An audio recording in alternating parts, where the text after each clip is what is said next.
Everyone, this is Gary, aka Crossroads, and welcome back to a special post-MINISTRAVAGANZA edition of Target Acquired Podcast, your weekly dose of Marvel Crisis Protocol news, strategy, and banter.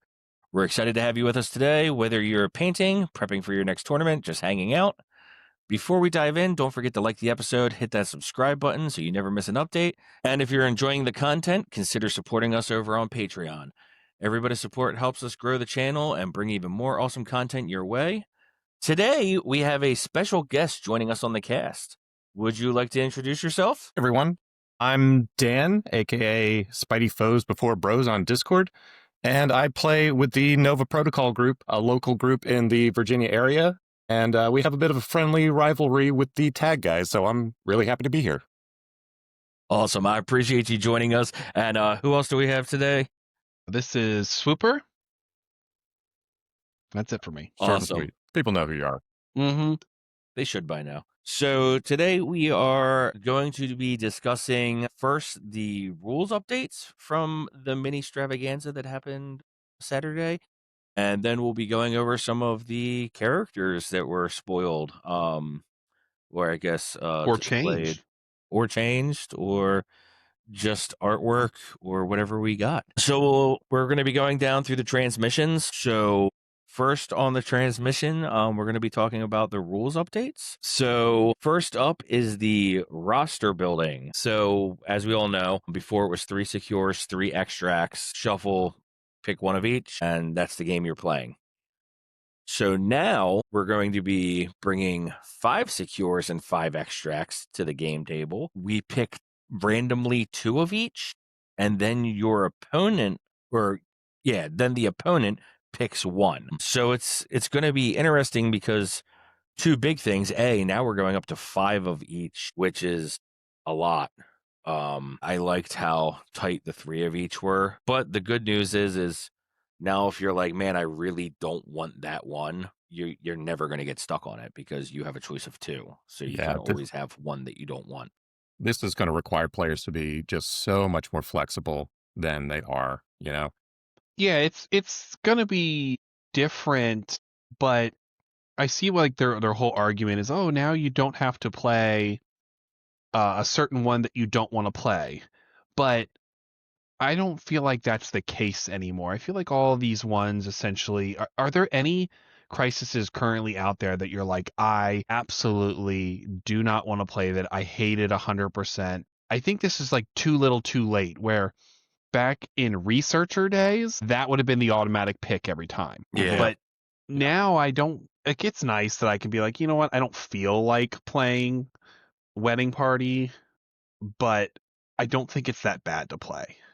Yeah, and I look at like, the last game we played, whereas like if I had the choice of 2, it's like, oh, now I don't have to worry about senators. Like, and the same thing like Alien Ship. Like, I don't really ever want to play on Alien Ship.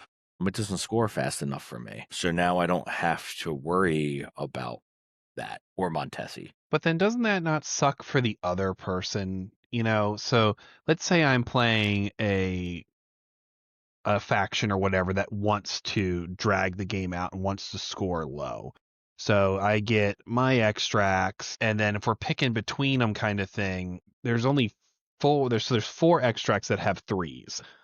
Yeah. And then there's 3. There's 3. There's 3 of them that have 3s, and then after that I have to have more victory points. I don't have a choice. Yeah, and Legacy Virus, you can even score that out, so I don't even know if I would count that. Like, right, okay. Yeah, so then essentially you have 2 that score 3 a turn to like drop it down, and then your opponent can be like, well, I don't want to play that one. Yeah, because I guess the opposite, like, yeah, as the opponent, I never have to play something I don't want to play, but this also means you're never going to have your best case scenario.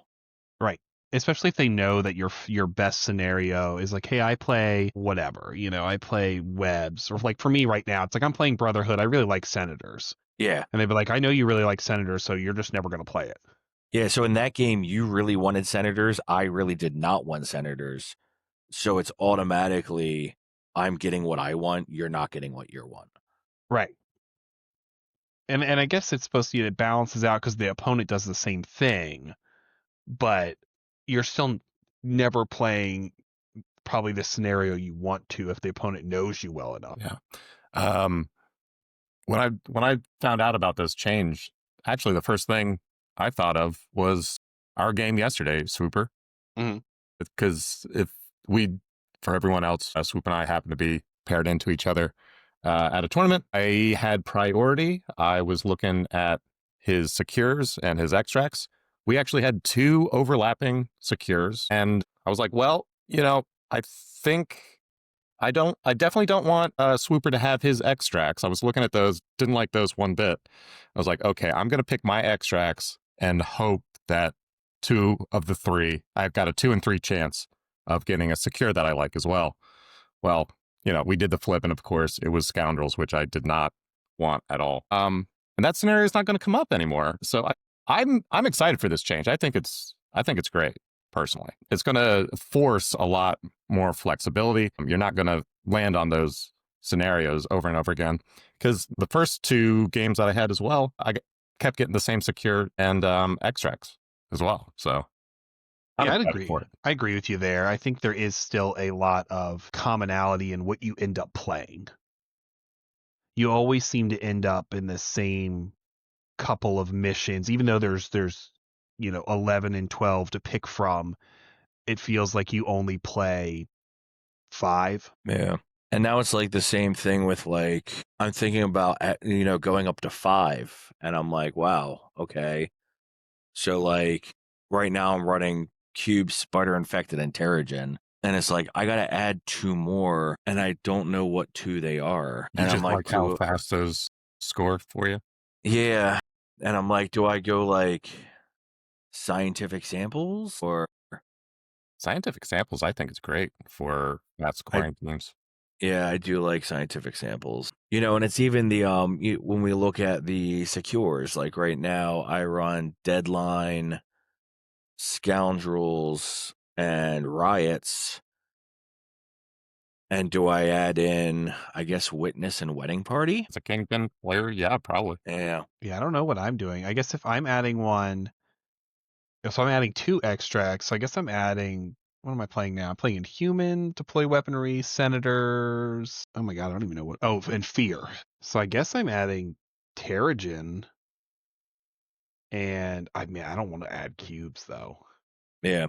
Well, we also have to remember that there is there's 1 new extract and 1 new secure that was also added in this. And as it says, lockdown security systems, stymie breakout, and jailbreak leads to massive mutant escape are the new secure and extract crisis cards you can play with now.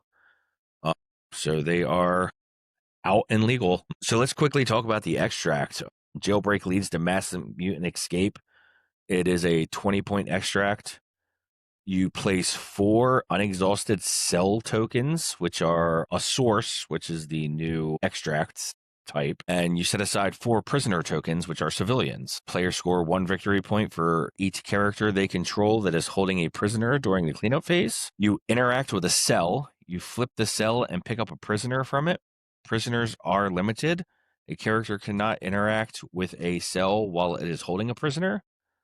When a character holding a prisoner ends its activation, if it is within 5 of any battlefield edge and not within 1 of a cell, it drops the prisoner. And escape during the cleanup phase, remove all prisoners from the game and flip each exhausted cell. There is a lot going on in that. These ones are complicated. Both of them I feel like are complicated. And it's hard enough I feel like to pay attention to what I've got going on the board to be like, oh, now I gotta look at all this stuff too. Now, so you can't push them and make them drop the prisoner. It has to be them personally moving that direction. Well, no. They have to end their turn or end its activation in that scenario. So it had to be a reactive push. Correct. So like a clapback or something like that. Or a blob tickle. If you Yeah. that tickles and you push them so you could push them within 1 of the cell or push them towards the battle edge.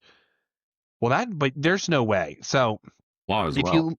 if you look at where the things are, how are you You'd have to be like in the middle left in order to be 5. No, you're not even going to be 5 away. Remember, it's 5-4 from the middle, so you can be range 4 of the center point or within 1 of a cell. From any battle edge, not within 1 of a cell. So you have to play in this square, essentially. Like if you have a prisoner, you have to be in between these. Yeah, because they're all set up range 5. Yeah, that's what I'm trying to figure out. Yeah, so you have to be inside the square of tokens or within 1 of the cell. No, and not within 1 of the cell.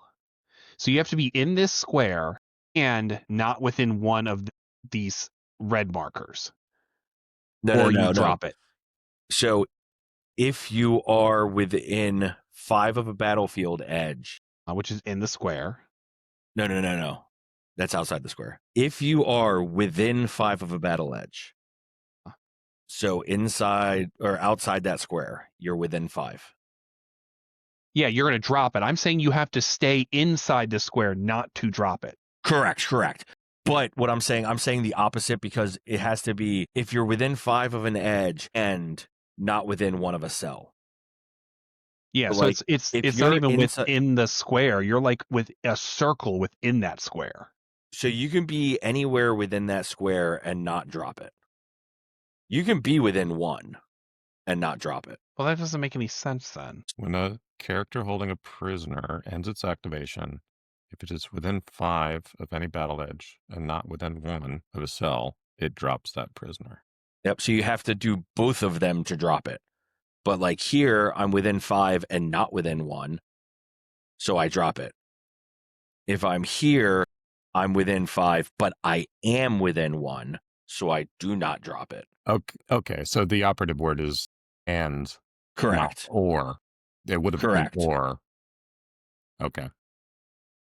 So you can essentially be on like not completely within the square, but you're going to be on the outskirts, like 1 away from the square. Yeah, you can your be prime play zone.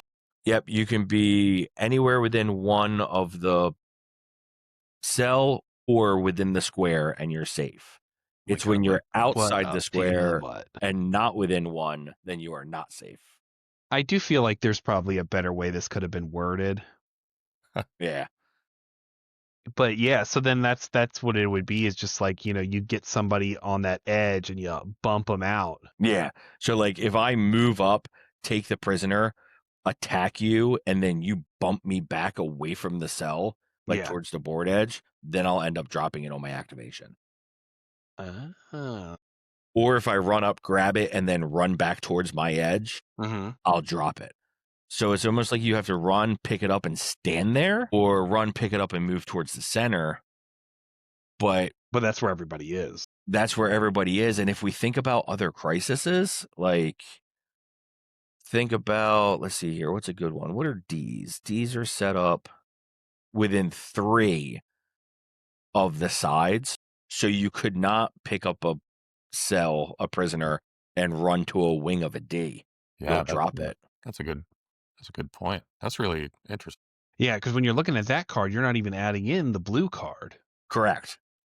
So like your point on a D, you can be fine because that's 5 away. So as long as you're on the inside half of it, you'll be good. But the wings are only 3 away.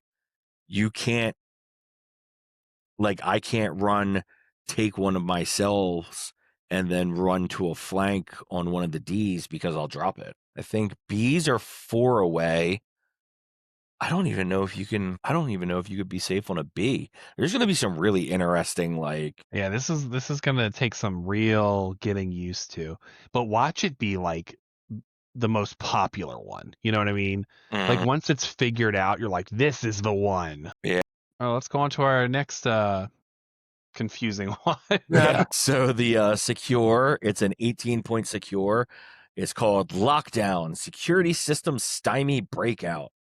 I don't know what stymie meant. I had to look it up. Oh, it means like stop or complicate or... Yep, I've never heard that word before. You stymied my plans. Never has anyone ever said that. I'm sure it's in a comic book multiple times. That's ridiculous. Somebody's got a thesaurus sitting next to their desk when they wrote that. Why don't you just say prevent? That's not the alliteration. Security system stymie. That's true. That's so dumb. And there we So go. then when the thing's going to be like when we're playing it, we have like, oh, I'm playing hammers, I'm playing cubes, I'm playing stymie. I love how we're talking about the word stymie and Dan throws out alliteration. I've heard that word. All right. So yeah, and these will be shortened to jailbreak and lockdown, I'm sure. Nope, stymie. It's gonna be stymie. I'm playing stymie. Making it a thing now. Like I'm Like going on the Nova fetch. It's gonna Protocol happen. server, Discord right now. Everybody, we're all going to collectively agree to call it stymie. All right. So we have four prison block tokens that are points of interest, as shown on the map below. Do they even tell you what shape it is anymore? No, they've gotten out of the shape game. Okay. I mean, I think It that's gives them more good, flexibility. I Yeah. suppose. Yeah. Just forget the shapes, because in reality, you're going to look at the card to measure it anyway. It's not like you're like, oh, it's a D, so it's blah, blah, blah, blah. Yeah. You're always going to be looking at the card, and it gets rid of pre-marked maps. I don't like those. Yeah. So they are all measured 5 and 2 from the edge. So it's a nice little square. Score 1 victory point for each prison block they secure during the cleanup phase. Characters contesting prison blocks within 2 instead of 1. Yeah, this is an So you can test within 2. Can you secure? I'm trying to remember the wording for securing it. Is that just you have more people contesting, you secure? the kingpin player can't keep that straight. All right. So what are we trying to figure out? So it says you can contest within 2. I'm trying to remember, is securing just whoever has the more people contesting it secures it, or is securing something different? I mean, when you're on it, you're contesting it. You're only securing it if you have the most amount of people there. So yeah, it's the most amount of people contesting the point. Okay, so you can be within 2 and be securing it. Because you can be within 2 and contesting it. Correct, because you're contesting it. Okay. I think so. Securing means you own it. If I have 3 bodies and you have 2 bodies, we're both contesting it, but I'm securing it, right? Is that the difference?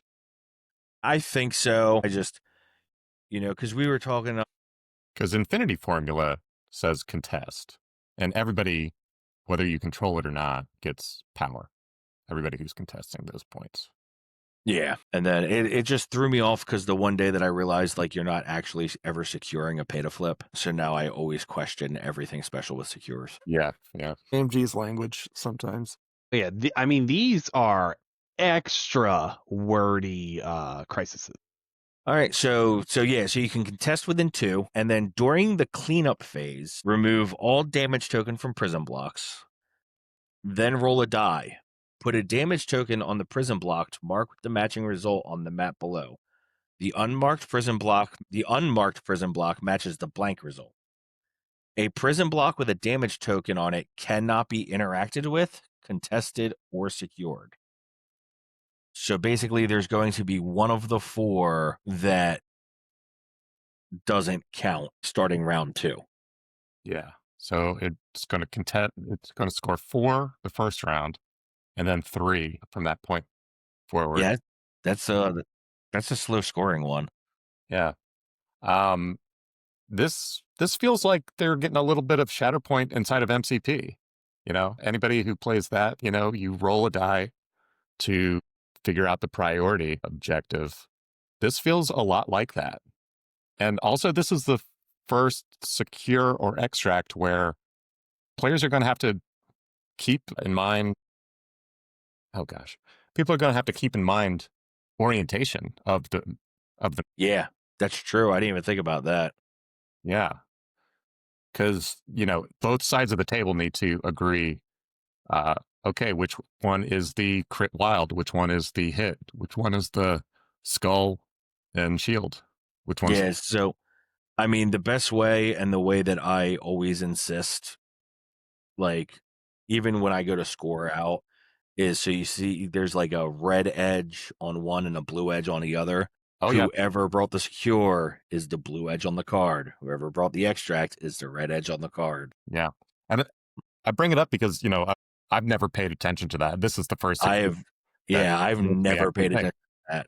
That's an Yeah. awesome thought. So keep an eye on that your first playthrough. Just when you're trying this one out. I think it's interesting. It forces mobility. You could put a lot of bodies on one, and if you get a bad die roll, well, to score any points, you gotta hustle across the table. The other thing I don't like about it, though, is, man, if you keep rolling where like one of your back points is like not there. That's the problem with a lot of my games with Shatterpoint is there's a randomness to it, and sometimes you get that bad die roll, and you don't ever score that priority because it's always under your opponent's control. So there's Yeah. going to be a little bit of that in this, yeah. My initial thought was, I don't see this being played much because the competitive players tend to dislike random.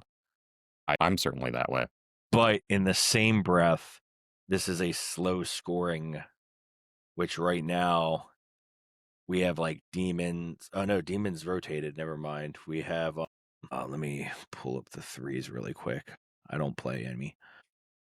Intrusions, right? Intrusions. Is that Intrusions the are only my pick. one? Deadly meteors. Deadly meteors. Yeah. I would rather play this than intrusions, I will say. So under the new secure selection, if the two cards flip and it was this or intrusions, I would pick this personally.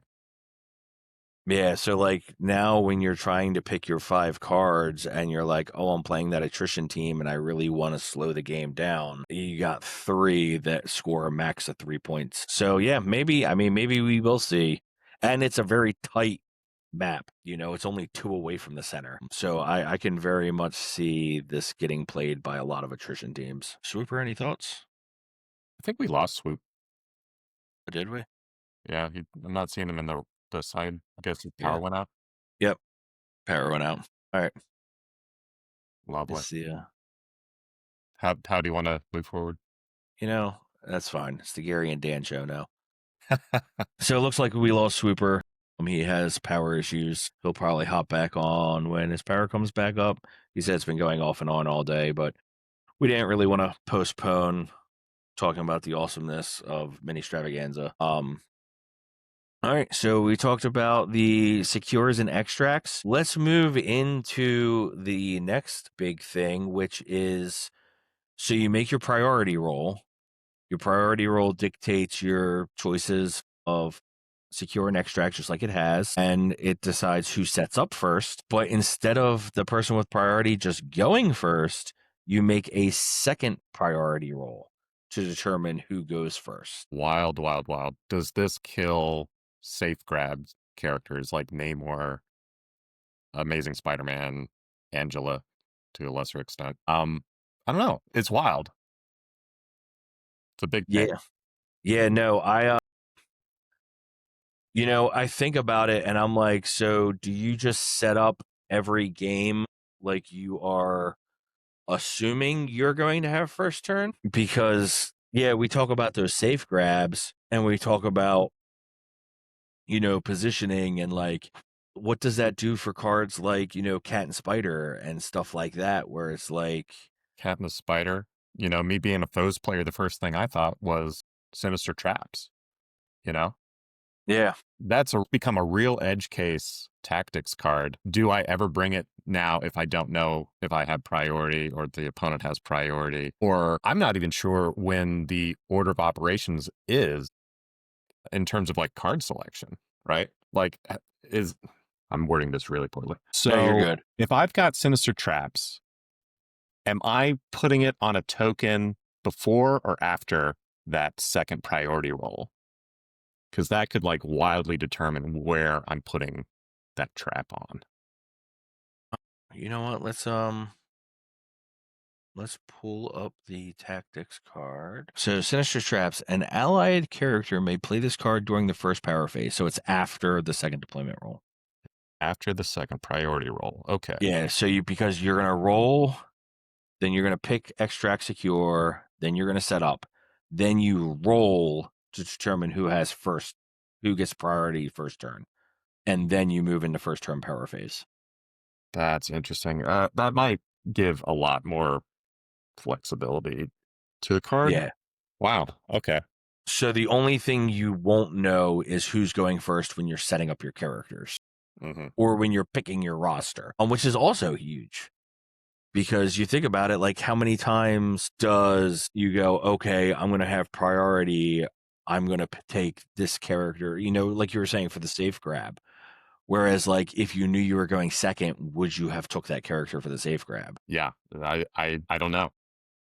And that's like Cat and the Spider. I've seen that used multiple times for that safe grab.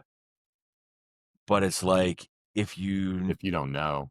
like if you knew you were going second, would you take the Cat and Spider? Whereas now you take it just in case you are, or do you just change up what your safe grab is? Yeah, I don't know. It's Brave New World. Yeah, no, there's so many like, it's the same thing like when I'm setting up Shadowlands and the grunts. Yeah. If it's like a D shape or something, I would set up the grunts, or like hammers or something like that. I would set up the grunts and Shadowlands on the wings on turn one if I got first turn to try to grab those two. Whereas if I knew I was going second, I would put the grunts towards the middle so they can grab that middle hammer and then throw it back onto somebody else and disappear. And it's like now I set up without knowing if I'm going to have first or second. So do I take the safe bet? Yeah, I think that's going to take a lot of is a little bit more gamble, but it's nice because like everything was so predictable on turn one and you can set up your turn one perfect. And I think this makes it, where it's a little less perfect. And I think the tactics cards having your opponent pick one of two also makes things less perfect. I have returned. Hey, welcome back. I told you it was going to happen. All right, so we're actually talking about the second priority role right now, and how we think that that's going to impact certain things. Like we talked about, like the Cat and the Spider, and sinister traps and stuff like that. I think it messes with Shield big time, especially for deployment purposes, and even picking your roster purposes of like what you're going to do. Because if you know you have priority, taking Fury and those Shield agents and just plopping them down on the sides, knowing you're going to get those two pretty automatically, and now that's not a guarantee anymore. Yeah, that's what I was saying about like Shadowlands with the ninjas. And I'm like, because the other option is I could run the ninjas in the middle. They can grab up my side and then disappear and pitch it back, which is like the safer play. But if I can get the two outside, that's better. But now I won't know which way to set them up. Right. I think it hurts Fury's splash as well, because I know I've seen people just splash him for the purposes like, hey, he's really good as a 4, but knowing you have priority when you pick your squad and stuff too, it's like, well, I'm just going to put Fury in as my splash because I'm guaranteed to take those 2 points. And then even if my, shield agents go down, they pass it back. So I'm almost guaranteed to have those 2 points for the first turn. Yeah. But now not knowing if you have first turn until after you deploy, that's going to take some getting used to. Yeah, that's rough because that really puts like, if you're going to put Fury off on the far end and the grunts off on the far end, it would probably behoove your opponent to just take the one away from Fury. Now Fury's kind of just like off on his own. He doesn't have too much to do because you kind of want him to take that point and sit there. I guess unless you're playing Fury as your leader and it's more of an eye in the sky kind of build, because then you don't want him to have something. But we already do? What did you already go over? Just so I don't. Nothing. We just we talked about the crises and then we moved into this. We talked about like we brought up like sinister traps and when that goes off, and then it's in the first power phase, so it's like a little okay. But then like the Cat and the Spider, does that, if you're not going first, is there any reason to ever take the Cat and the Spider? But you don't know if you're going first. So it's like, is that just, does it kill that card? Or do you just gamble with it and just potentially play with a dead card? I think it just makes it a dead card, because if I'm the opponent and I know you're taking Cat and Spider, I go for that one. Yeah, you go for the middle one. Yeah, I go for that one right away, just so like, well, now you're down a card. Yeah. But that happens either way. So like when I was playing Shield, a lot of times people just take Brace out of instinct, and I have no throws. Yeah. So it's like, yep, you're at a dead card. So I guess it does happen. It's just like a gamble of taking, just like when people took Brace, it's a gamble to be like, oh, I'm taking it just in case. Well, it's the same thing like whenever I go up against X-Men and I see like Cable's in their list or like now Phoenix, and I'm just like, man, do I take Brace? Because like if they don't play Cable, then like, it's not like Cyclops is throwing anything at me. They've got Beast. Sure they got Beast, and They've got a couple of throws. I mean, you got Cable, Beast, Bishop, Colossus. Oh, Bishop's got a great throw. Oh yeah, there's a Or- lot of throws in X-Men. or at Even least- Wolverine can technically throw himself. Yeah. Well, since we are talking about throws now, let's talk about should I say the most notorious and talked about change that they did in MINISTRAVAGANZA that has really taken to Reddit and Facebook and every other social media cesspool. This definitely seems to have divided the community. This is definitely the doozy. What a shake. Yeah. So I'm just going to read the quick paragraph. So outside of the start of the game, the largest update is the throws. So damage from throws is now set at 3 instead of being based off of the size of the object being thrown. Outside of Brace for Impact, most characters dodging a throw can expect to just roll their physical defense without any help. Even 4 defense characters are lucky to dodge 2 of the incoming damage from a throw. Taking that into account, throws that deal 3 damage before dodge is still very impactful. Throws that deal 4 to 6 damage before the dodge can daze a character with no damage on them, with only one player rolling a few dice, making those plays too reliable. Throws should be an important part of the game, but we want the largest swings in damage to come from the attacks, where both players are rolling dice and the outcome isn't certain. With this change, players can include much more size 3 and 4 terrain in their game boards without worrying that it will warp the gameplay. Our playtest games with terrain-packed tables have been incredibly fun, and I'm excited to see what tables players come up with. Yeah. So wild. So what I think this is going to do is create a mad scramble to throw the size 1s, throw the size 2s before your opponent can. It's obviously a nerf to being able to throw a size 4 piece of terrain, but it's really going to be both sides scrambling to throw that small stuff, right? Right. It almost increases the amount of damage output rather than decreases. I think so, certainly. Because Yeah. nobody ever cared about a size 1. A size 1 was, how often did you throw a size 1? It was mostly there to throw somebody into to deal 1 damage, right? That guaranteed 1. Which makes me look at like Rhino. So Rhino and Juggernaut, their roles are might change pretty drastically, right? well, this thing is Rhino Stampede Mm-hmm. destroys everything size 2 or smaller. Yeah. So you can use that as almost a Like a cleansing. denial. Yeah. So it's like before where I'm just like, oh, I destroyed that trash can. Yay.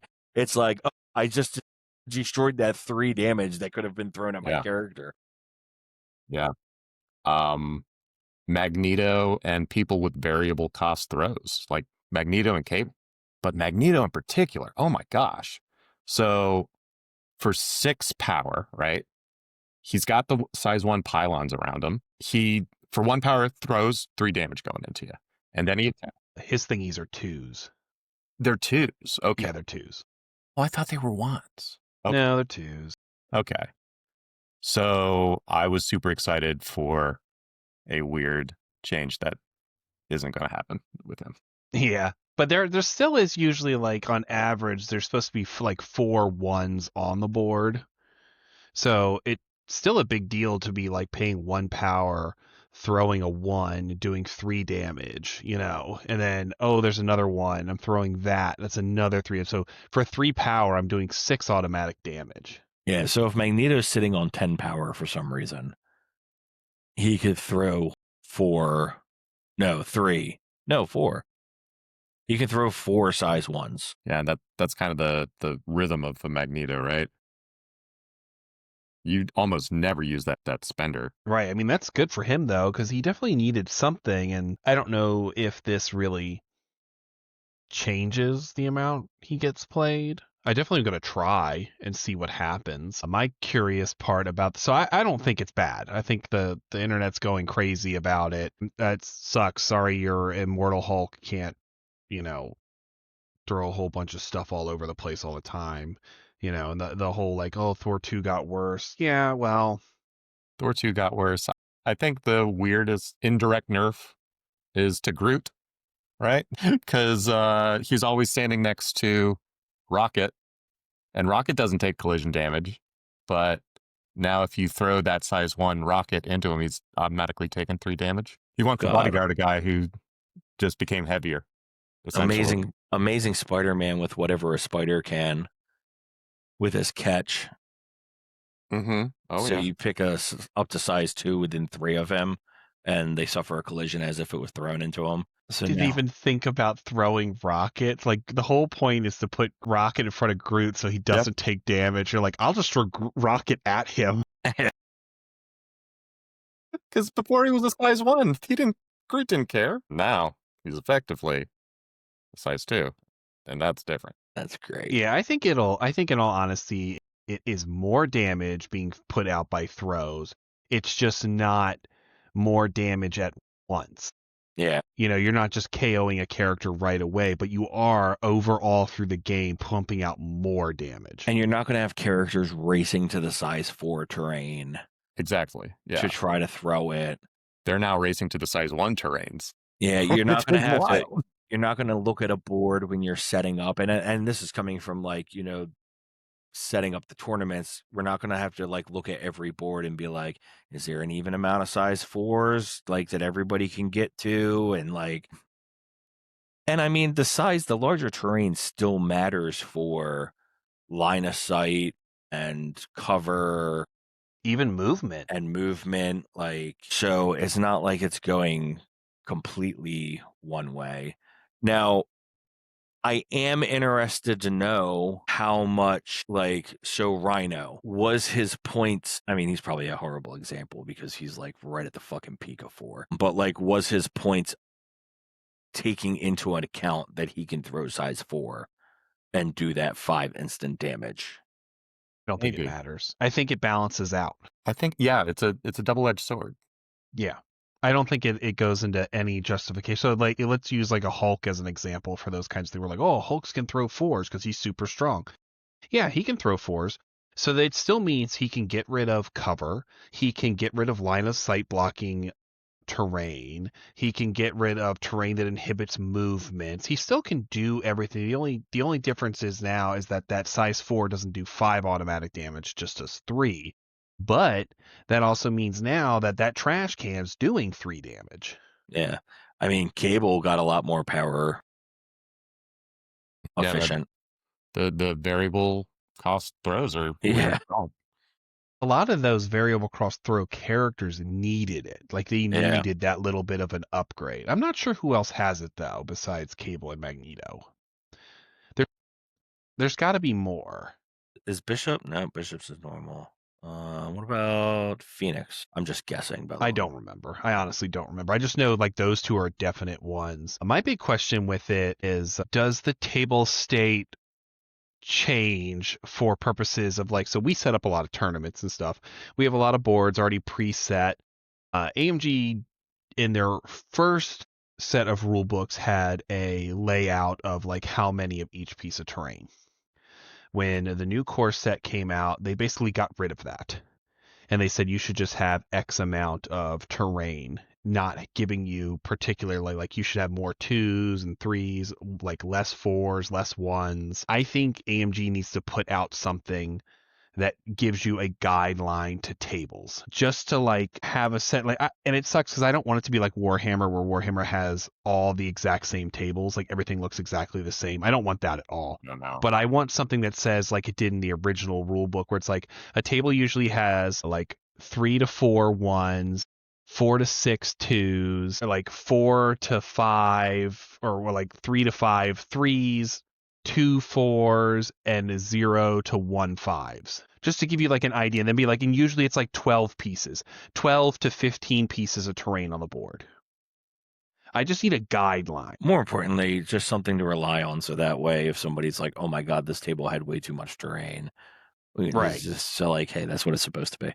And that's happened before, where I've shown up to other tournaments and stuff, and I'm like, oh god, that's a lot of crap on the board. But then there are a lot of other tournaments where they don't follow the 2 rule, where terrain should not be within 2 of each other. Yeah. And not being within 2 of each other also means you can only fit so much terrain on the board. So this like comment of, we've had terrain packed boards. Okay, like if your board consists of only ones and they have to be 2 apart, then yes, that's a shitload of terrain on the board. You as a player should really speak up with the range 2 rule with terrain. That came up a little bit yesterday with me, and it was like, I just talked out with my opponent. I was like, hey, I've got large base models. The range 2 rule is really to help prevent characters like that from not being able to move. I did the same thing my game 1. I just asked my opponent, I was like, hey, these 2 and these 2 are a little close. Do you mind if we move them apart too? And they were just like, no, it's fine. Yeah, usually after round 1, I would say probably like 75% of the people never put the terrain back the way it should be. And I usually do like, it gets harder the more and more people get up, but I usually try to like do a quick run around and be like, hey, but at the same time, I feel like there should be, you gotta have a little bit of, that's why you guys talk to your opponent about it. 'Cause you're like, hey, it's not supposed to be this way. You got to have a conversation. I mean, Yeah. anybody that plays Rhino or, a large base model knows that that's important. Oh yeah, definitely. And I do see it a lot in like other boards and stuff. So even like some of the boards we had at Nova that, they weren't our boards, but we borrowed some boards and stuff. Particularly, I'm going to point out like the Asgard one, right? That Asgard one had what, 8 ones on it? Yes. Yeah. And because it looked cool, I get it. That's what we're going for, and that's the look, and that's what AMG wants us to do, and that's how this game is supposed to be played. I'm totally fine with that, but I want them to say that. That was also the one that had like 8 size 3s on it too. Right. But I want them to state those kinds of things, that this is what a board is supposed to be like. Give me a guideline, so that way, when you're going from, let's say we're playing here, we're playing at Nova, we do it our way. The Maryland guys and Virginia guys tend to know each other pretty well. We all kind of play the same. Like, we all know what our boards look like. But then, let's say we go to Las Vegas, and their boards look completely different. Well, of course you're not going to do as well, because it's a completely different board state, because there is no guideline for how those boards are supposed to look. So I do think that's something that AMG needs to add into their equations. I just bring back the template. It doesn't say where your 4s, your 5s, or your 3s have to go, but it says that there should be this amount on the table, that you shouldn't have 12 ones on the table. I think that would be important to do. So like, there's been a lot of like discussions about, hey, this makes, Web Warriors great because like throwing was a good way, or like anybody with, I look at Shadowlands, like Shadowlands was terrified of throws. Yeah. But didn't mind. That's how you get rid of Shang-Chi too. Yeah. And Shang-Chi was the other one where it's like, hey, like that's how you get by like a lot of their defensive BS. I don't necessarily agree with the Web Warriors because they get their spidey sense on dodge anyway, so I don't think it makes too terribly much of a difference. But for the people that had martial artists and stuff like that, like, do you think that this makes their stock go up? And in the case of Shang-Chi, like, do we need his stock to go up anymore? Yeah, I don't know. It's hard to say. I think we're gonna have to take the good with the bad, right? You were talking about Rhino. I'm a foes player. I love Rhino. The most backbreaking thing to have happen to me is when somebody has a size 4 throw, and they throw them into someone like Hawk, Yeah. who is the squishiest guy on the board for me. Having 5 damage come in, that's really, really rough. And so I was locked into having brace, for that fear whenever that happens. So now I've been thinking about it. I'm not as afraid of having my rhino thrown into me now if I know it's going to be 3 damage.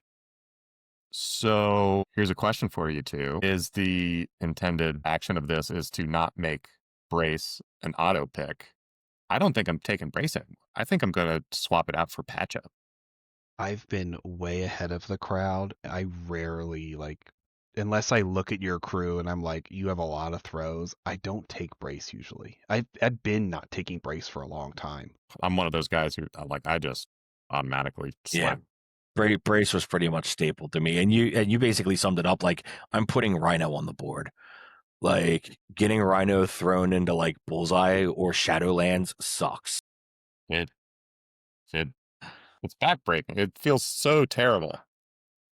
And now it's like, I don't know, maybe it's not so bad. But to bring I it think it back, almost has the opposite effect, though. So now with like characters like you were saying, Shang-Chi and Shadowland Daredevil, the way to take them out is to throw stuff at them.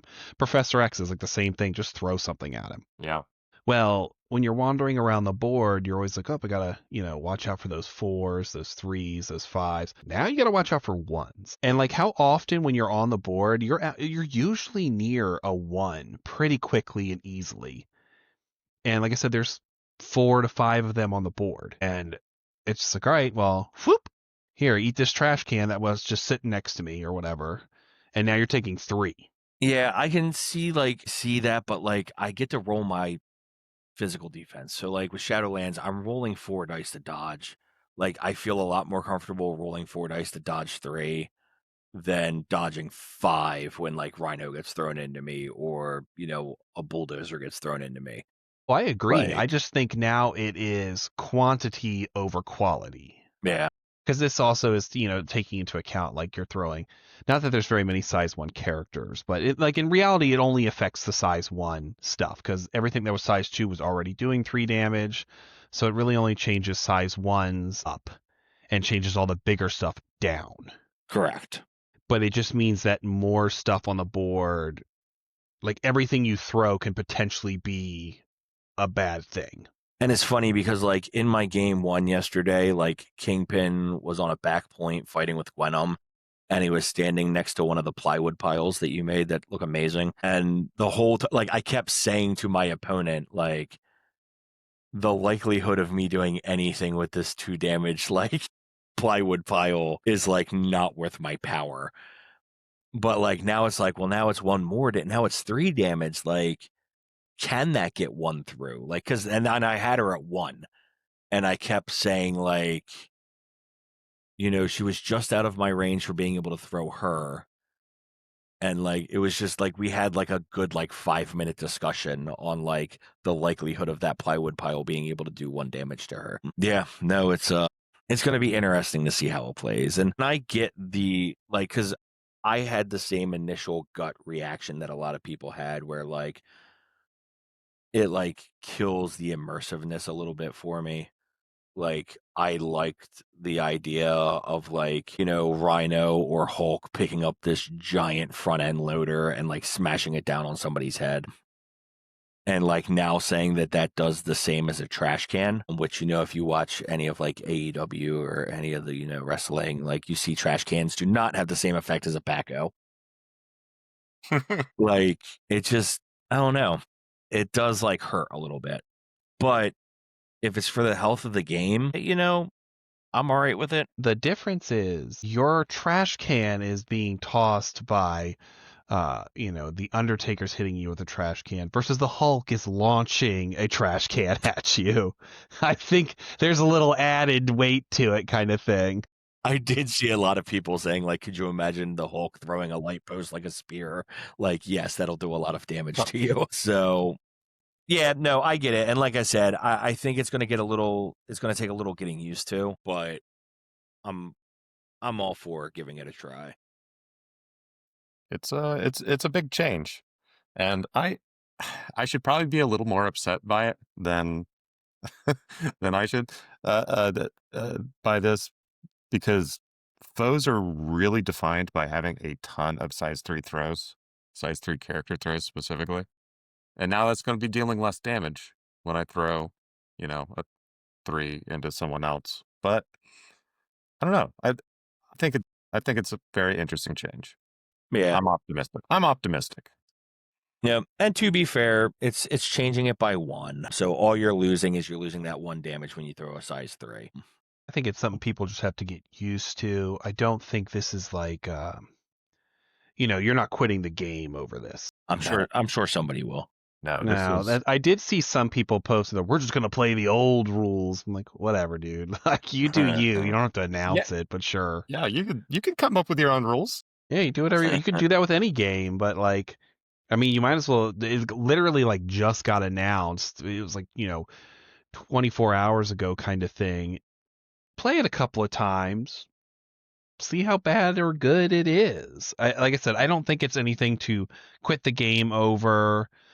It's good for some people, bad for some people, but that's like, character changes are the same way, where these like the upcoming character changes they're going to be good for some people, and those character changes may make other people bad. That's just how it's going to be. Yep. So, you know what? I'm going to use something Dan said to fuel my Crossroads quiz of the day. So, we were talking about the big difference being throwing size 3 characters, because not a ton of people can throw size 4 characters. Hardly anybody throws size 5 characters. So, the big one's going to be size 3. Like, that's where you're going to lose that 1 damage. So, my question is, out of 222 characters, how many are size 3? Are size 3, not can Yes. throw size 3. How many are size 3? Does this include characters we know no information about? No. Okay, good. Thank God. Don't worry, Sean. You don't have to guess.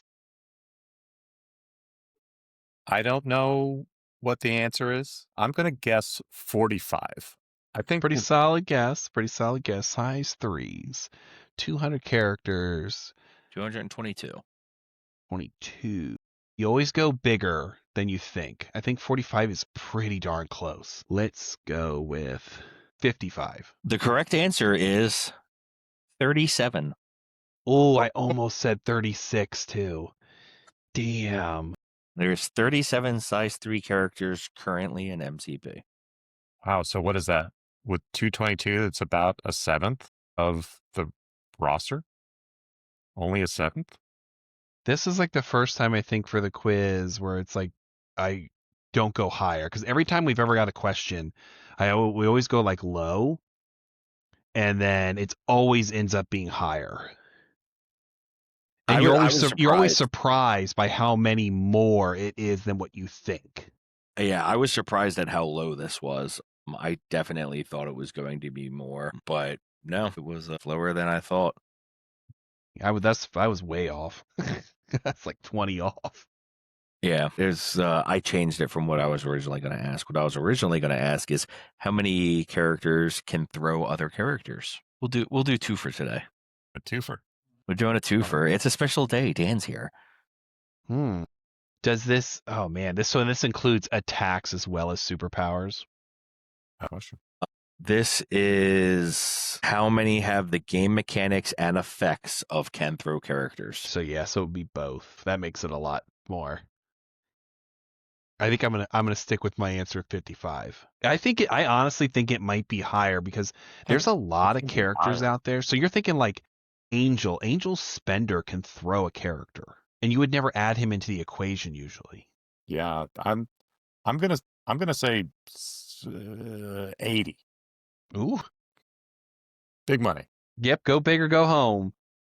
The correct answer is 86.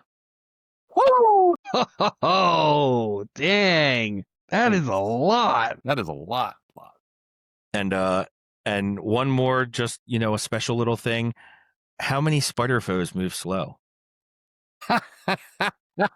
This poor crowd. It's all right. For those who don't know, go on the tag Discord. It's great. But I strongly believe that foes are a fast affiliation, despite many of them being slow movers, because they've got so much jank. You know, the only two exceptions to those who are truly slow are Venom and Kingpin. You don't think Mysterio's slow? Mysterio is slow as dog dirt. Yeah, okay. So there's I three. honestly think Mysterio is slower than the other two because he's Mysterio on is a the small base. slowest character Yeah, in Spider Foes. He will have difficulty getting to the midline, and that's his biggest problem. But with the tricks and traps that he does, he moves off of that. Actually, I played, if we wanted to, let's talk about Mysterio. I played Riots twice yesterday. Both times my opponents brought Mysterio. And the first opponent put him in a back point, and he was doing typical Mysterio stuff. The second guy put him on the rails, went down the middle, right? And he was moving back and forth all game. So I don't know. It's conditional, but feel free to cut out that rant. No, you're No. fine. I actually think that I don't think Venom is like he's on a medium base. I know he has a short movement, and that is unfortunate. But the fact that he has that like far away pool, His shtick is, I don't go to you, you come to me. right? And he also has lethal protector, and that moves him, doesn't it? Lethal protector, yeah. Yeah. So he's not horrible. And that's just what you were talking about, though. It's jank. It's not the actual movement characteristic. It's something else that is causing him to be in those ranges. Well, that's like Electro is slow, but he has Ride the Wires, which, moves him halfway across the board. Such an underrated character. I mean, he's incredible. Yeah, he's very good. I think he's incredibly good. Very mobile on those boards. And as soon as we get a bunch more terrain. Well, now it's all one, so you ain't moving very far. I suppose that's true now. Yeah. Yeah. You're not going to be very riding too many rails over trash cans. Every board's going to be a trash can factory now. Playing in the trash can factory. The correct answer is out of 16 Spider Foes, 6 of them are slow movers. Slow movers. Rhino, he's got the place. He's got the Stampede. Yeah, Rhino ain't slow. Sandman, his whole movement is Sandman. really about absorbing those constructs. Sandman's slow. He never makes it out of my case. Well, Sandman's got a lot of problems. But Electro zipping across the board. If they ever decide to put Mysterio on a medium base, that'd be an interesting change. That would be a wild. I would be 100% okay with that change. I think I would almost say originally that was the intention, and maybe it just made him like too good. But that would be a crazy change to change someone's just base entirely. But I'm all for it. I think that would be a massive improvement, and I think he would be very good. Like he would be like a top tier 3, but I don't think it would break the game. Nope. He's only rolling those 4 attack dice. Right, and his Grand Illusion only lasts for 1 turn. I am 99% sure, and if for some weird reason the AMG people listen to this podcast, they are, because they pick all the characters that I want done, and they fix a lot of the things I complain about. So they do listen to this podcast, I swear. I am 99% sure there was a interview out there where they said they originally wanted Mysterio on a medium base, or they agree now that like he should be on a medium base, but they just think it's too late to change it. But you don't even need to change the cards. I would 100% floating around. Yes, I would snap him off his base in a heartbeat. Him and Craven, man. Give us medium bases. I don't think Craven should be on a medium base. Craven He's too small. You know what, though? If we're going to change Mysterio to a medium base, can we put Bishop on a small base? Because he looks dumb as shit on that medium base. That base is so big for that model. He has no business being on a medium base. How is OG Sabretooth on a small base, but Bishop's on a medium base? That's crazy. Crazy talk. All right. So Now we're going to move into the changes. I'm going to rely a lot on y'all because I don't play a lot of the things that got changed. So first, we're going to talk about a couple team tactics cards. So I think they're just wording. Are they Nothing just actually. wording? Yeah, nothing actually changed. So with Under Your Skin, right? The big gripe that I had with that card when I gave Sentinels a fair shake at the very beginning was that that card doesn't actually make you affiliated for squad build. Correct. Is that the change to this? No. No. So it's still really effectively only just giving. It only affects you, so it doesn't affect squad building. It affects you once you are on the board. Now you are a Sentinel for the purposes of cards that only are used with the Sentinel affiliated characters. Which was really only Cassandra Nova's. Well, you have like Directive 1, but I'd have to look and see which ones actually target Sentinel characters and not the Sentinels themselves. But I think it's all just in the wording. It still does not. It's still something that can't be played before the game starts, so you don't count towards your. Man, I would really love that card to just give them more flexibility. You know, with Bastion and all Nimrod and all those characters coming out, maybe it'll be less Right. problem. At least I'm pretty sure. You know what? While you guys are talking about those, I might go look just in case. Because like when do you decide that you are at 51%? That's the question. When is it established that, hey, I'm at 51% and I'm using this leadership? You do that before you deploy, correct? Oh, I'll look it up. I'm reading right now. Because that was what would make all the difference if we are, because it says when this card is revealed during deployment, you may play it. Skin. Here's the old reading. When you include this card in your squad, choose one non-Sentinel affiliated in your squad. It is now a Sentinel's affiliated character. If your squad is using the Sentinel's affiliation, when the chosen character is deployed, it gains nanite token. After all characters are deployed, discard this team tactic.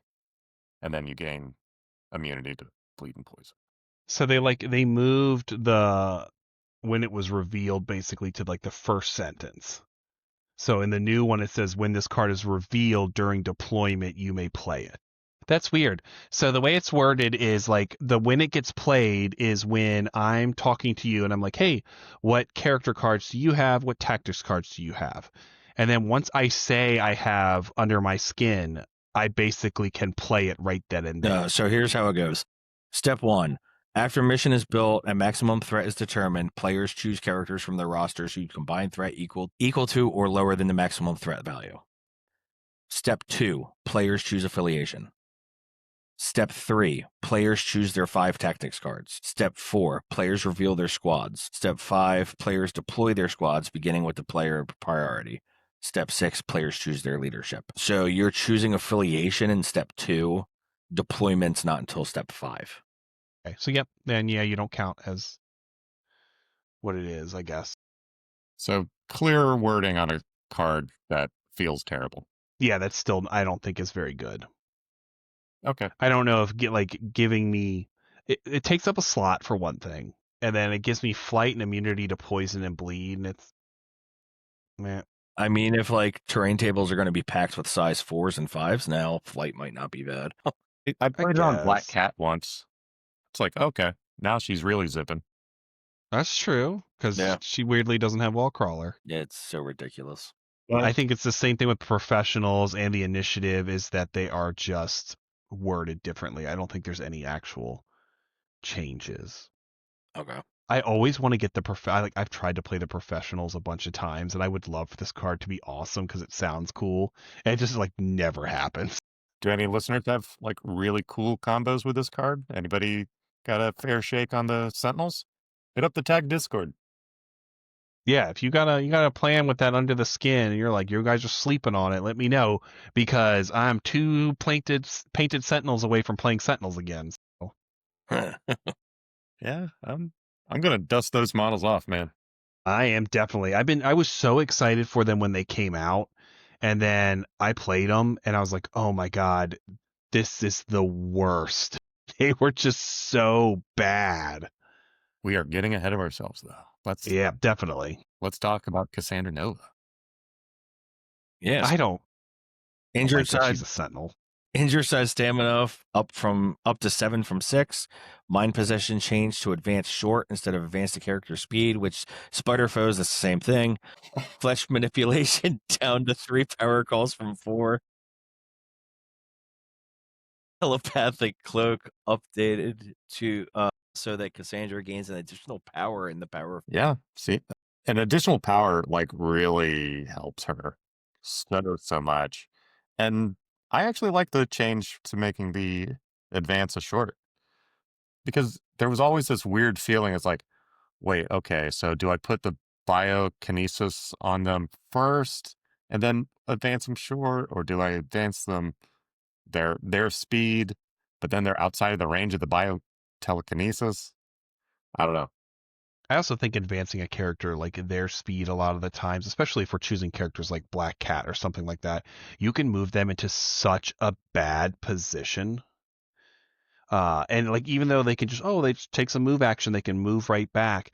Yeah, but moving so it's like, oh man, I really need to knock this character out, but I don't have, any more like a chances to get it. So I'm going to move them along all the way over to my other character, so my other character can just whoop the shit out of her. It's pretty far. I think these are all good changes. I don't like the character. I don't like that she's in Sentinels. I get why she is, but I don't want to play her in my Sentinels. I just don't like her.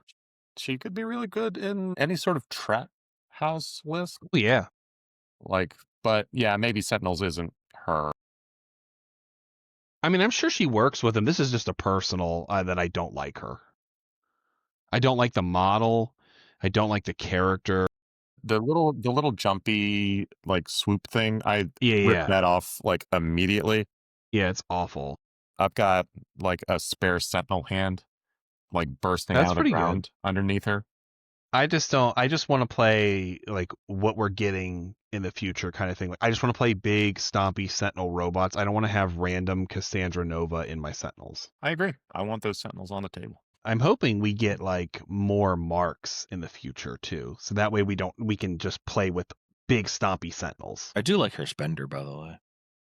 She's good. She's not bad. Like I said, my whole thing is just completely personal that I don't want her in my Sentinels. I think she's fine somewhere else. But I also just don't like the character. I did like her in the movie, but I don't like her in the comics and stuff because she's vastly different. I was trying to see if she had any like kind of like defensive tech to like help her with that too physical, but it looks like nah, she just eats it. Yeah, that was the difficulty. She does have telekinetic deflection, so the changes to throws won't impact her as much. And the fact that she's gaining an additional power means it should be online at the very beginning.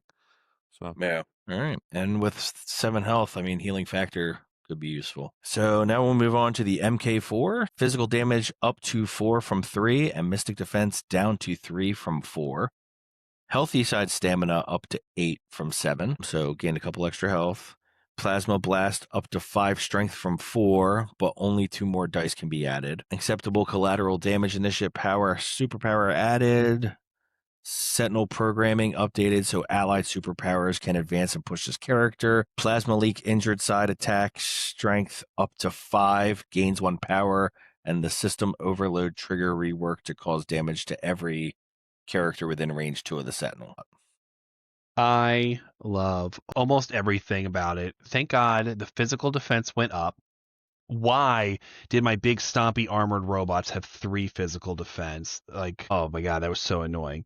This acceptable collateral damage, I love that ability. That is such a cool thematic ability for them to have, where they just stomp on cars or whatever and they're just gone. Love it.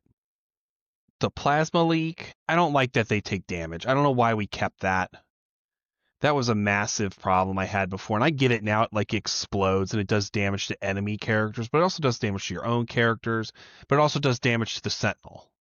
And it's like, so every time I'm attacking, I'm probably going to take a damage. That sucks. And it takes away the 1 power that you gain. Yes. And it reduces in range. Yeah, it drops in range. That yeah, it goes sucks. from 3 to 2.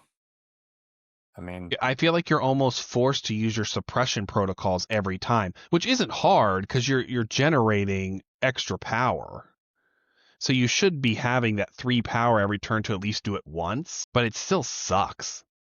well, you should just be playing 4-cost online and operational then, right? I agree. And I think that was a massive improvement, dropping it down to Go 4. 8 to 4. I got huge difference. Stop, AMG, stop releasing 8-cost tactic cards. Yeah, I don't know why we ever thought that like your Sentinel Prime's be running around with 8 power, like he's not using re-rolls or anything like that. And it's like, come on. The card was never getting played. But yeah, I like it. I'm excited for it. Exciting. More health, better defenses, and even like the Mystic dropping to 3, who cares? Because they're getting bonuses on Mystic anyway. So like that's all great. This is all good stuff. I just wish we got rid of the system overload. That should just go away. And being thrown into your own characters only causes 3 damage instead of 6. Right. I mean, but the odds of them getting thrown were so outrageous to begin it with. Yeah. I mean, anybody running Hulk, I would disagree. Yeah, I mean, I know he's a super popular character, but outside of like Hulk, it was pretty rare for them to get thrown around. Yeah. I like the ability to just stomp on destroy terrain. Again, that's another way of just like now it's like getting rid of 1 and 2s. Like, Well, yeah, do you adjust your movement slightly to like nick a 1 that you don't want thrown at you? Like, well, it was funny why they added it. They added it because they said they had a problem with Sentinels on the table just fitting in places. yeah. And they're like, this solves that problem. They're So not now your Sentinel following can the just range 2 rule. right, but they were arguing that like if they wanted to if they needed to step on the car, the problem was they couldn't step on the car because their bases were too big. Now they couldn't be within range in order to get to stuff, so they don't have to stop short. And they're already a short movement. So that was like apparently their problem. I love the idea of them just stomping through stuff and whatnot. I do think it's weird that this big stompy robot doesn't have a throw. Yeah. I think that's odd. I think the restraining cables being a push, they're an awesome ability. It's a push from 4 away, and it's a pull, but from 4 away, you're pulling the character short. I get it. It's cool. It's from the comics. It's from the TV show. But then at the same time, like you can't tell me this thing can't throw a car. I honestly give them a throw and like get rid of the overload. Give them DR. Make them 5s, and I'm totally fine with it. But I do like these changes. I think these changes are in a great way, and I'm excited to get them on the table. And cables are incredible. Yes, they're good. They're definitely they're chunky boys too. Like, I mean, it takes a little bit to chew through 8 damage. Mm-hmm. Yeah, Definitely. going from And we know that now 4. with good old Carnage running around the board, even with the 1 defenses. 8 damage is a lot. Mm-hmm. All right, Sentinel Prime. All right, Sentinel Prime physical defense went up to 4 from 3. Mystic defense down to 3 from 4. Great change. Healthy side stamina down to 9 from 10. Injured stamina down to 7 from 8. So lost 1 health from each.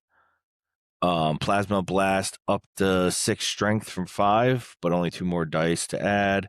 Suppression protocols up to range 4 from 3, but strength down to 8 from 9.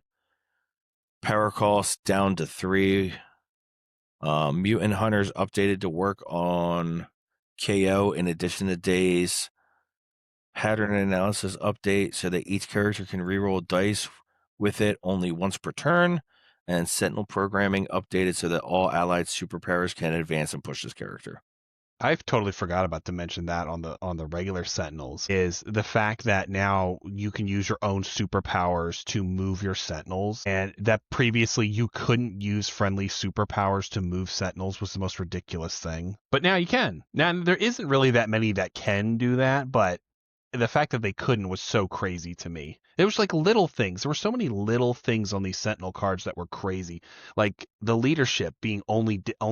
You know what's funny now though? Cassandra, can her push them now on her spender? Right? Is it a mystic attack? No, it's a physical. Then so I guess it would have worked anyway. Yeah. I think the leadership, somebody just misprinted that. That's got to be what that was. Somebody didn't edit it right or didn't read it right, and it was like, oh yeah, only when you dazed and not KO'd. Like, come on, that was bad. So your leadership only worked for like, part of the game essentially. And then you got nothing for the rest. Especially with big, giant, stompy robots that like Right. cost a decent amount. Like, I wish he got the stompy thing that the other Sentinels got. I think it's weird that this Sentinel's bigger than the other ones. Does he not have? No, he does not get the walkover terrain ability. Weird. Okay. Yeah, that's super odd. I get he's got a lot of shit going on in his Yeah, card. the card is just It's jam-packed. stuffed. But I think we could have fit it in there. yeah, that's weird. Suppression protocols going up to 4 is pretty cool. Everything about it is pretty great. It's going to be hard though, because like with suppression protocols, I like that it went down to being a cost of 3. But usually with Prime, you're pattern analyzing like everything as much as you can just to get the rerolls. But yeah, I really like him. I think these are also the best models in the game. I think the Sentinel Mark IVs and the Prime are the best models AMG has made. They are really good looking. And it sucked that they were so duty for so long. Well, hopefully we get to see them a lot more now.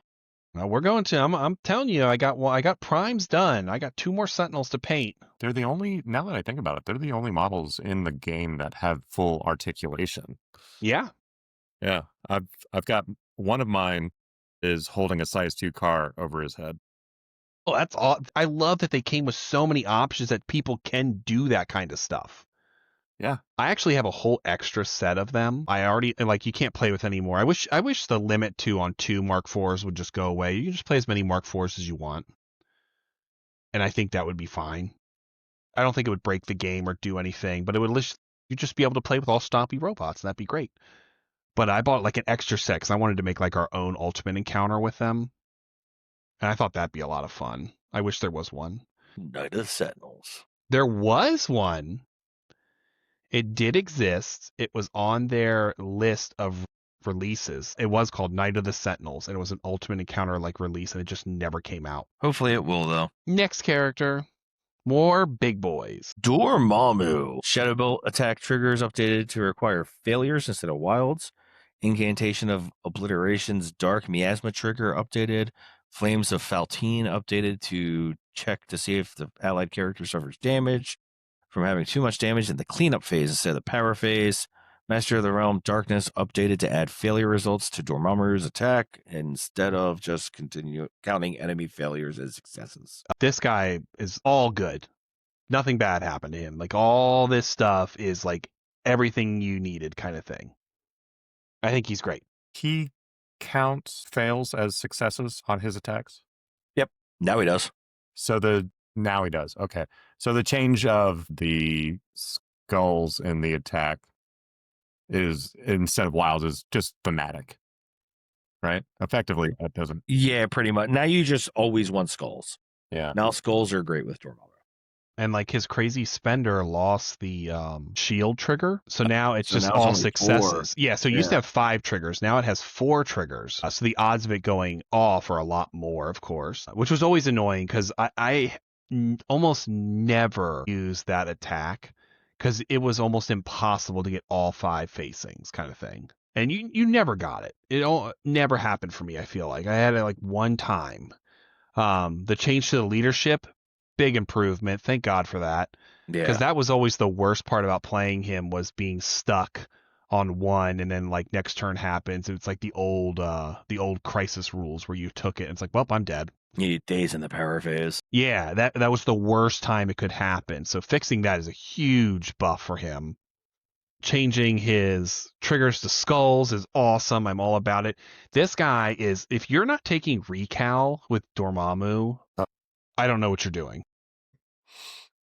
Because that's the best card for him. Like, you need somebody dead, then recal is the card for you to get somebody. Yeah, because you're rerolling everything other than the skulls, but all the skulls count for you. Right. So when your opponent rerolls, I get to keep their skulls from their first roll and their second roll. Yeah. It's also really good with Loki 2, but obviously to a much less extent than this Dormammu.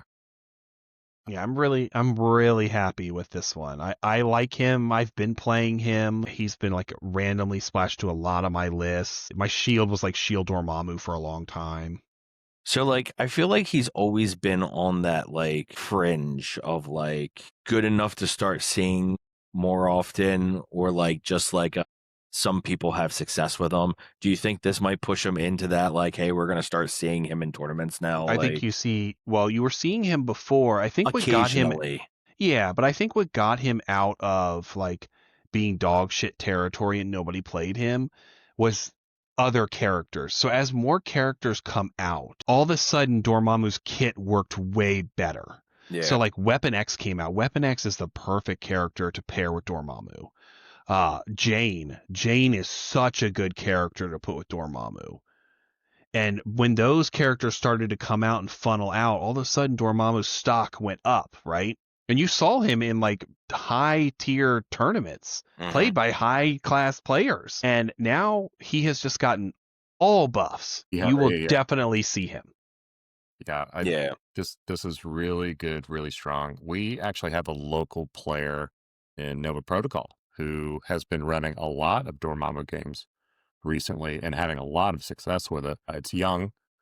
Young is a mad scientist, but he's been doing him with Sinister. And the first thing he does is he brings cloning banks and force extraction. And the the difference between Sinister starting with 1 power a turn and 2 power a turn just totally unlocks his kit. And you know that he's getting an upgrade too, because they've already stated that that's on the way. So that's another thing that's only going to go up, because I highly doubt they're going to make him worse. I'm going to be afraid of playing Young. It doesn't He's matter. already a great Young's player. He's already an you incredible player, we'll I think. we'll talk about this later in a little bit, but Young's gonna be off of that soon anyway because of somebody that's coming out. We had to do a medical check on Young just to make sure he didn't have an aneurysm when the onslaught reveal happens.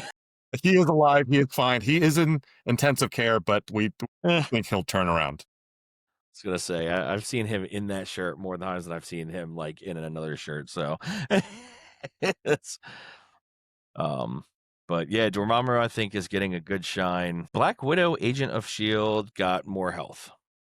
That doesn't fix her. Yeah, two It threat is and like, four it is a threats. lot. I mean, it's 2 health and, it's 1 on each side, but I don't think it fixes her. This next batch, I went through it yesterday and was like, is 6 health the new standard for a 3-threat character? It's apparently specifically on these shield characters to allow them to do what they intended shield to do, which required them to be like tougher, I guess. But I think they do it just fine. So as we go down, like Black Widow, Agent of Shield, I just think she's just not very good to begin with. Like her kit's not great all around. And her 2 threats good, and her 4 threats good. Right. And you're So almost always going to be playing with that 2 threat kind of thing. yeah.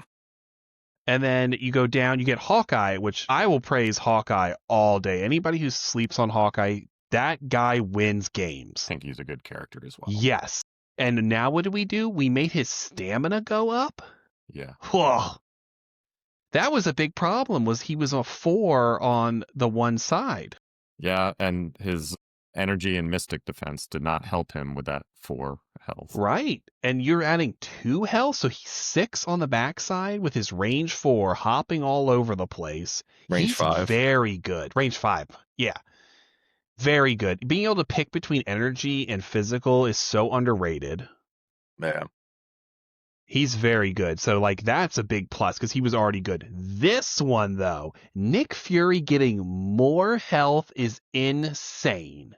Yeah, that I didn't think he needed it. I mean, he seemed to No, be I played him. I played him so much, and he did not need it because every time I played him, people would go, he's dead, right? Nope, he has 6 because he was usually higher than most other characters. Like we were expecting like 5s and stuff for his defense because his defenses are also great. He's a 4-3-4 on defenses. He had a great health pool to begin with. And now we're like, let's just give him more health and make him better. Sure. I just always associate him with Eye in the Sky. That's why I can never kill him. Yeah. There's so many times that I'm like, how much health is they? And like, whenever somebody says 7, I'm like, Jesus, like 7 is Yeah. so much. He is tough. He is very tough. That is a big improvement. But he wasn't bad before. That's the crazy part. This is just a wording change for the shield agents, so now they can just do it on any extract rather than just civilians and assets. I'm just really glad that they looked at Nick Fury, gave him more health, and Shadow King is, you know, One day. he's I fine. know. He's fine One the way day. he is, right? Hey, what a cool model. That's what drives me nuts about him the most is he is such a badass model and he is just borderline unplayable. But shield agents, that's the I overlooked the shield aspect. It's like, what do all these characters have in common? Oh, they're all four. Yep. Or And shield is a big buff. Yeah, that's what it was all said it was for the reason of playing shield the way the game designers had intended apparently required them just to be a little tougher. yeah, and they changed the shield agents for the new extract because the new extract is not a civilian or asset. It is a source. Future proofing. This one I am not prepared for. All right, hands off, defenestrate trigger replaced with terrify trigger. He's talking about Emma Frost, by the way. Oh, yes, I'm sorry, Emma Frost. I also have never played Emma Frost. Telepathic Lash, active power, superpower added. Diamond Form, reactive superpower updated to be usable when this character would make a dodge roll. Telekinetic deflection superpower removed. All right, so hands off. This just feels like a straight up nerf. This was the first one we come across that I think her losing defenestrate is huge. I don't even. What was defenestrate? It was a size 4 throw on a wild, and now it's being Okay. changed to a size 1 advance or size 4 advance the defender away. I don't know. She was kind of in a rough spot. I don't think this was the changes she needed. So the changes they said the reason what they were doing was so she could switch between diamond and physical form more often. And now she is able to diamond form on dodges, which I do think is a pretty big deal. But yeah, losing that 4 throw is pretty crazy. But like at the same time, it doesn't make any sense for her to have it. So she's a telepath, not a telekinetic. So telepaths are like Xavier, where it just messes with your mind, which is why you're getting terrifying. Where telekinetic, like Jean Grey, throws things. That would be my argument of why we got rid of the throw. But it is a nerf. It definitely is a nerf to her, to that ability specifically. Like it didn't even drop in power. She loses the telekinetic deflection, so throws are still going to be real bad into her. What I would have loved is if Diamond Form gave her a DR. I 100% agree with you. Diamond form should give DR. You are right. There's not enough of a defensive boost. I think, hey, throwing up 2 extra physical defense dice, I don't want to downplay that, but something else, because she just gets flattened. She just gets flattened. Yeah, I think DR should have been a thing because I mean it just comic book wise makes total sense. I said an extra 2 dice. It looks like it goes to 5. Okay, wait a minute. Yeah, she goes up to 5 physical defense on the other side. Oh, so they're giving her an extra. I recant what I said. Well, she always had 5. No. She went 2 to 4. Diamond only gave her 4 physical. Well, yeah, it doesn't say that in the changes. That's funny. Yeah, I'm on Jarvis right now. Yeah. Looking at the card. They haven't. We're looking at the transmission. The transmission doesn't say that they upped her defenses.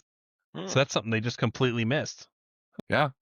Diamond Form old was 444. Oh yeah, Jarvis has diamond form as 444. You are absolutely Okay, well there correct. you go. So I guess instead of DR, you get an extra defense. So you're 554. She's cracked now. Too good. Wow, 5. It's pretty good. Okay. And they added that sometimes one must get their hands dirty. They added the character throw on there. So she Lost the That's cool. character throw on her regular side, but gained the character throw on her diamond side. Far from my best look, updated. You know what? This okay. I started off pretty hot on this, going against it. It actually I think Emma's real problem was that her non-diamond side just outweighed her diamond side. Like Agreed. You never almost never wanted to be in the diamond side. transform. But if I know I can transform and I get the 5 defense dice and I've got a terrain or character throw on that side, this is good. Right. This is And you can interesting. transform into diamond for dodges. Yeah. That's pretty good. Where somebody throws something at you, you're like, okay, oh, she's 2 defense. Well, not anymore.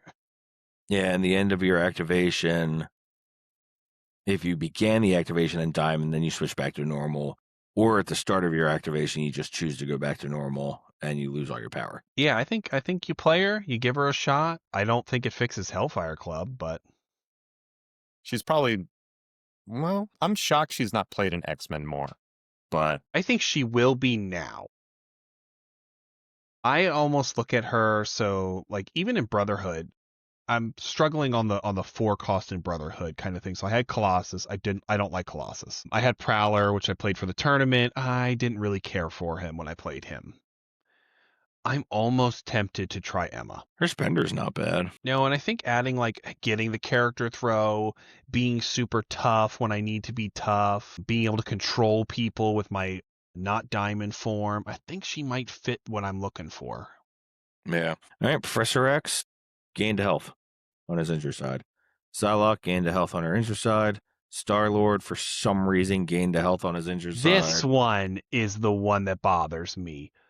He did not need that. You know why Star-Lord's not played? Because people are tired of playing Guardians, because Guardians were fucking played for like 3 years. He is already so good. Who it backstage was like, man, Star-Lord's really, really good. And he gets, you obviously have to take him in all Guardians lists, basically. And he doesn't get splashed, but I don't think this changes him getting splashed either way. He's always just going to be your Guardians leader because his leadership's amazing. He's a 3 threat running around shooting up a storm with range 5s. So he's a Yeah. pain in the butt to even catch sometimes. So Let's give him Psylocke, more health.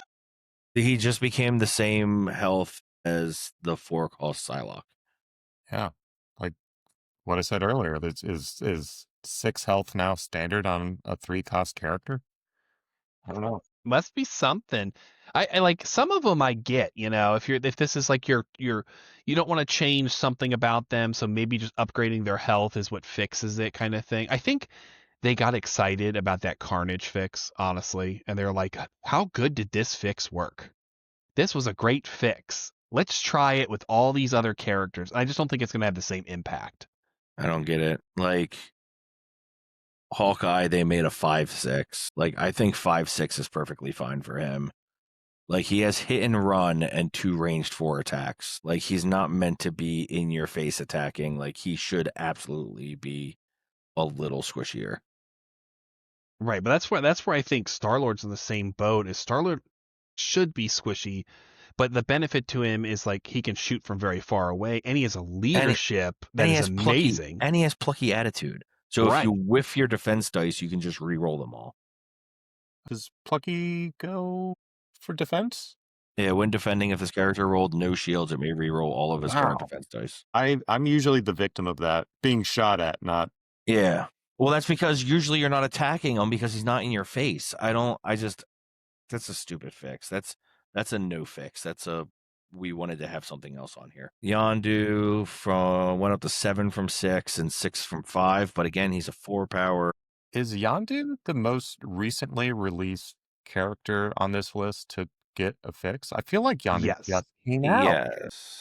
Yes, he's very new, Yeah. but he did not get played Yeah, he's the no. at all. I think he's so good. But I also think Guardians don't get played that much right now. And I don't think they're bad. I just think people are tired of playing them. I think they do. I think they're not getting played in competitive, but I do think a lot of new players that come into the game Guardians is like a go-to for a lot of them. They love Guardians. Like Guardians and Midnight Suns, I feel like get picked so quickly over a lot of the others, which is crazy because you're like, oh, I'm getting into the Marvel game to play Spider-Man and X-Men and stuff like that. And then you end up on Midnight Suns, which, is a team but isn't a team at the same time. And then Guardians, which is only basically popular from the movies. All right, so we're going to cut it here for the first half of our two-part MINISTRAVAGANZA discussion. It was a great time. We dove into the rules. I'd like to thank Dan for joining us today. Dan, it was a pleasure to have you. Thank you so much. Yeah, this was a lot of fun. Good. I'm glad you enjoyed it. We liked having you. Yeah. All right, and just to let everyone know, we do have in December 4th through 7th coming up Shorehammer in Ocean City, Maryland. We are having singles, doubles, and affiliation. There are still tickets available, so hope to see you all out there. It's a really fun time. A lot of like later afternoon games. You don't have to wake up early. You don't have like the 8 o'clock sign up for tournaments. So it's a good relaxed time. Well, that's great. And Swooper is running a charity event next month. Indeed, the weekend after that on the 13th, which is also my birthday for all you listeners out there, we'll be running a food drive charity tournament at Huzzah Hobbies down in Ashburn, Virginia. This is a different kind of tournament. So just a heads up for anybody who signs up. This is a tournament where you give more, you get more, essentially. The more you give, the more tickets you get, which you can exchange for things like rerolls, extra power. There'll be a list of things you can use those tickets for. So it should just be a great, casual, good time event, and we get to help a good cause. The London Food Bank, I believe is what it's called. It's Loudoun something. It's Loudoun County something food thing. Yeah, and you heard December 13th is Swooper's birthday, and what Swooper would like most for his birthday is a like and subscribe to the channel. Oh my God, it would make me so happy. Let's get closer to our goal of 500. To round out, we have the Battle to End Alzheimer's coming up April 11th and 12th, 2026 at Dover Downs in Delaware. We have ATC June 26th to 28th. We will be doing a singles and a doubles tournaments. It is now up on their website. We'd love to have you all come down. It's Tennessee. Yeah. Tennessee. I don't remember the city. I don't remember either. It's not Nashville or anything. It's a different. I think it's Chattanooga. I think it's Chattanooga. Right? Yeah, that sounds right. That sounds right. But large event, so it's going to be a really good tournament, competitive. Hopefully, a lot of people. We're really trying to make it a big standout. And then we'll have Nova September 2nd to 6th, Labor Day weekend. So yeah, let's make Nova big. Let's make Nova, a tournament that people look at. So, all right. So Target Acquired Podcast is brought to you by Game Chefs, your ultimate destination for all things tabletop. Whether you're looking for a new, exciting board game, assembling your squad in Marvel Crisis Protocol, or building the perfect Warhammer army, Game Chefs has everything you need. Miniatures, dice, rulebooks, and the best community of gamers around. And just for you, our amazing listeners, Game Chefs is offering 15% off of your next purchase. Just use the code TAG2025. That's TAG025 at gamechefs.org and save on your next adventure. Roll some dice and level up your game at Game Chefs. Link and code can be found in the description. And that concludes this episode of Target Acquired Podcast. See ya.